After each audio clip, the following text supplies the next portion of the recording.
কিছু মৌলিক বিষয়ের সাথে ইসলামের দ্বিমত আছে, বুঝাচ্ছি।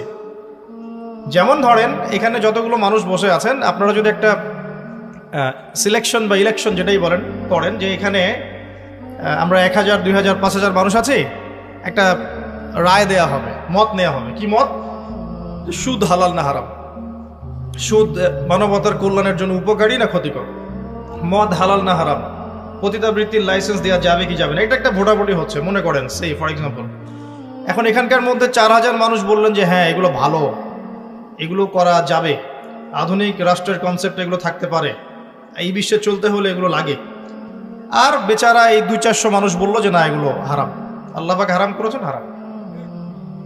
এখন প্রচলিত ওয়ার্ল্ডের যে সিস্টেমগুলো চলছে, এই কনসেপ্টগুলোতে গেলে এই 4000 মানুষের রায় গ্রহণযোগ্য হবে।